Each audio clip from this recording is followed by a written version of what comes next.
नमस्कार, स्वागत है आप सभी का बीपीएससी टियर 2 लेटेस्ट अपडेट में। दोस्तों, कैसे आप सभी? उम्मीद है आप अच्छे और स्वस्थ होंगे। दोस्तों, आज फिर बीपीएससी टियर 2 काउंसलिंग से संबंधित के पाठक सर के द्वारा महत्वपूर्ण अपडेट जारी की गई है। इस नोटिस के माध्यम से हम आपको महत्वपूर्ण अपडेट देंगे और साथ ही ये भी बताएंगे, अगर आप बीपीएससी टियर 2 में काउंसलिंग करवाने जा रहे हैं और आपकी काउंसलिंग प्रक्रिया होने वाली है, तो आपको विशेष नोटिस के माध्यम से ये जानना अनिवार्य होगा कि आपकी काउंसलिंग होगी या नहीं, क्योंकि लगातार बीपीएससी टियर 2 में लगातार बदलाव भी किए जा रहे हैं और आयोग के माध्यम से नोटिस भी जारी करके छात्रों को सूचित किया जा रहा है कि हम काउंसलिंग प्रक्रिया में बदलाव करते हुए उन छात्रों की काउंसलिंग करवाएंगे जिन छात्रों का डॉक्यूमेंट किसी भी प्रकार का संदेहमय नहीं हो। इसलिए आपको एक नोटिस देखना अनिवार्य है, तभी आपको काउंसलिंग आपकी पूरी हो पाएगी। तो दोस्तों, आप लोगों से केवल एक रिक्वेस्ट है कि चैनल को भी सब्सक्राइब कीजिए, वीडियो को अपने दोस्तों को भी शेयर कीजिए, क्योंकि हम लगातार आपके लिए महत्वपूर्ण से महत्वपूर्ण अपडेट लेकर आते रहते हैं। चलिए दोस्तों, वीडियो को स्टार्ट करते हैं। दोस्तों, सबसे पहले हम बात करते हैं बीपीएससी टियर 2 में काउंसलिंग करवाने वाले अभ्यर्थियों के लिए। जो छात्र बीपीएससी टियर 2 में काउंसलिंग करवाने जा रहे हैं और उनकी काउंसलिंग प्रक्रिया होने वाली है, तो उनको विशेष तौर पर इस नोटिस को देखना होगा, क्योंकि आज के पाठक ने बिहार टीचर टियर 2 में काउंसलिंग करवाने वाले अभ्यर्थियों के लिए महत्वपूर्ण नोटिस जारी किया है। तो सबसे पहले हम उन छात्रों को बता दें कि जिन छात्रों ने हाल ही में अपना आधार अपडेट करवाया या आधार में किसी भी प्रकार का कोई संशोधन करवाया हो, चाहे वह नाम का शुद्धिकरण हो, चाहे वह डेट ऑफ बर्थ का शुद्धिकरण हो, चाहे वह मोबाइल नंबर का शुद्धिकरण हो, या किसी भी प्रकार का कोई शुद्धिकरण अपने आधार में करवाया है, और या चौथा हो सकता है या तो अपना एड्रेस का शुद्धिकरण हो। अगर आपने अपना नाम, मोबाइल नंबर या एड्रेस किसी भी प्रकार का कोई संशोधन आपने हाल ही में अपने आधार में अपडेट करवाया है, तो आपके लिए ये विशेष तौर पर जानना अनिवार्य है कि आपकी काउंसलिंग होगी या नहीं, क्योंकि लगातार बीपीएससी टियर 2 में बहुत से बदलाव किए जा रहे हैं। पहले ये बदलाव किया गया था कि बीपीएससी टियर 2 में हम उन्हीं अभ्यर्थियों की काउंसलिंग करेंगे जिन छात्रों का आधार और मोबाइल से लिंक होना चाहिए और मोबाइल नंबर काउंसलिंग के समय उपस्थित होना चाहिए, तभी उनकी काउंसलिंग संभव होती थी। लेकिन आज फिर नोटिस जारी करके साफ शब्दों में यही कहा गया कि उन छात्रों की काउंसलिंग होगी जिन्होंने हाल ही में किसी भी प्रकार का कोई अपने आधार में कोई अपडेट नहीं करवाया और उनका आधार 1 वर्ष से लगातार बिना अपडेट के है, तो उन छात्रों की काउंसलिंग हो गई। सबसे पहले नोटिस के विषय में जानते हैं कि नोटिस क्या है।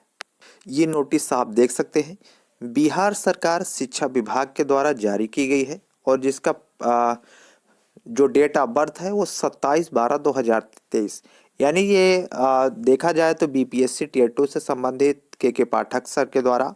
यानी अपर मुख्य सचिव के द्वारा ये नोटिस जारी की गई है और ये सभी जिला शिक्षा पदाधिकारी बिहार को नोटिस जारी की गई, अर्थात के पाठक सर के द्वारा सभी जिला शिक्षा पदाधिकारी को ये नोटिस भेजा गया और साथ में साथ ये कहा गया है कि बिहार लोक सेवा आयोग पटना द्वारा विज्ञापन संख्या 20/2023 यानी प्रथम चरण एवं विज्ञापन संख्या 27/2023 टियर 2 द्वितीय चरण अनुशासित अभ्यर्थियों के काउंसलिंग में अतिरिक्त सावधानी बरतने के संबंध में, यानी जो काउंसलिंग प्रक्रिया सभी छात्रों की संभावित हो रही है और काउंसलिंग चल रही है, उन काउंसलिंग प्रक्रिया में किसी भी प्रकार का कोई गड़बड़ी ना हो और सभी की काउंसलिंग प्रक्रिया पूरी हो सके, किसी भी प्रकार का कोई फर्जीवाड़ा ना हो, इसलिए के पाठक सर के द्वारा नोटिस जारी की गई। और साथ ही में ये कहा गया है कि उपर्युक्त विषयक आज शाम वीसी में हुए चर्चा के अवलोक में यह पता चला कि अभ्यर्थियों से यदि उनका आधार लिंक मोबाइल नंबर यानी एम आधार ऐप पर डाला जाए तो ओटीपी के माध्यम से उक्त अभ्यर्थी का पूरा इतिहास निकल आएगा। इनमें से कब कब अपना फोटो, नाम, पता इत्यादि बदला है, तो इससे हमें यह पता चलेगा कि इस अभ्यर्थी ने पिछले दिनों में अपने आधार कार्ड में क्या क्या बदलाव किए। अतः सभी को निर्देशित किया गया है कि इस पत्र के निर्गत होने की तिथि से अनिवार्य रूप से काउंसलिंग में आने वाले सभी अभ्यर्थियों के आधार में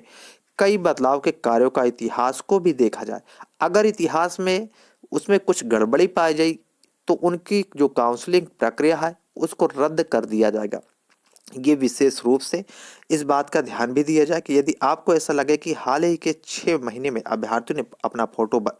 नाम बदला है तो ऐसे मामले को संदेह स्थिति में रखा जाए। तो दोस्तों आप देख सकते हैं कि बीपीएससी टीयर 2 में लगातार बदलाव किया गया है और लगातार यही कहा गया है कि जो छात्र 6 महीने के अंदर अपना नाम में अपडेट करवाए हैं या 6 महीने के अंदर अपने आधार में अपना मोबाइल नंबर को अपडेट करवाया है या 6 महीने के अंदर अपना आधार पे अपना एड्रेस अपडेट करवाया है तो उन छात्रों को जो काउंसलिंग प्रक्रिया निर्धारित की जाएगी तो उनको संदेह स्थिति में रखा जाएगा। तो इसलिए दोस्तों आप लोगों से एक रिक्वेस्ट है कि जितने भी अभ्यर्थी हैं बीपीएससी टीयर 2 में काउंसलिंग करवाने जा रहे हैं तो उनको विशेष तौर पर इस बात को ध्यान में रखा जाएगा। अगर 6 महीने के अंदर आपने किसी भी प्रकार का आधार में कोई अपडेट करवाया है तो आप संदेह की स्थिति में हैं, क्योंकि बीपीएससी टीयर 2 में जो काउंसलिंग प्रक्रिया इस बार संभावित हो रही है और जो काउंसलिंग चल रही है उसमें लगातार यही बदलाव किया जा रहा है। और के पाठक सर के द्वारा जो नोटिस जारी की गई वो सभी काउंसलिंग कक्ष में पहुंच चुकी है और जितने भी अभ्यर्थियों का काउंसलिंग प्रक्रिया होगी उनका सबसे पहले बायोमेट्रिक के द्वारा मिलान किया जाएगा। आधार ऑथेंटिफिकेशन की प्रक्रिया होगी, यानी आधार के माध्यम से आपका मिलान किया जाएगा और आधार के मिलान में अगर आपके नाम में किसी भी प्रकार का कोई डाटा का संशोधन पाया गया या आपके डेट ऑफ बर्थ में किसी भी प्रकार का कोई डाटा का संशोधन पाया गया या फिर कहें कि आपके एड्रेस वेरिफिकेशन में किसी भी प्रकार का कोई डाटा का संदेहात्मक स्थिति पाई गई तो आपको काउंसलिंग प्रक्रिया से रोका जा सकता है। ये एक विशेष प्रकार की महत्वपूर्ण नोटिस है जिसको आप विशेष सभी अभ्यर्थियों को ध्यान देने वाली बात है, क्योंकि अगर आप इन छोटी छोटी बातों को ध्यान नहीं देंगे तो आपको काउंसलिंग से बाहर भी किया जा सकता है और आपकी काउंसलिंग भी रद्द की जा सकती है। तो दोस्तों